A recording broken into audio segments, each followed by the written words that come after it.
Hi, I am Mahir and this is what I built.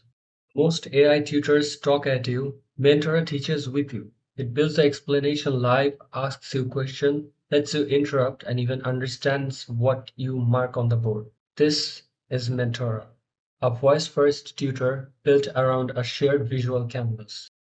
Hi, could you teach me the basics of Go programming language?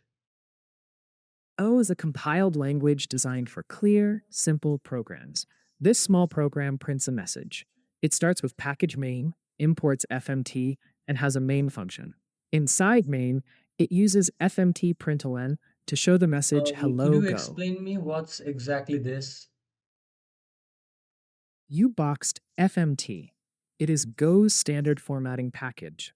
The import line makes its tools available, and later FMT println uses one of those tools to print text.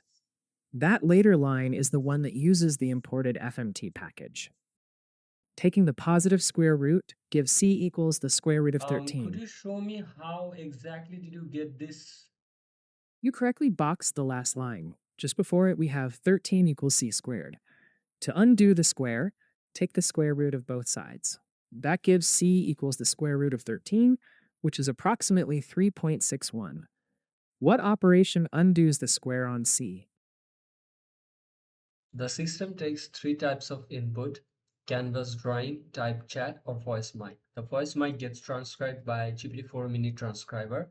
Those inputs gets fed into 5.6 planner, which makes a script that has what to speak, the tool usage, and the question to ask. Those gets validated by a Python script and then gets reflected on the canvas. The script gets fed to the voice, and then the GPT Realtime 2.1 mini explains that script to the user. So this is the flowchart of how each turn works.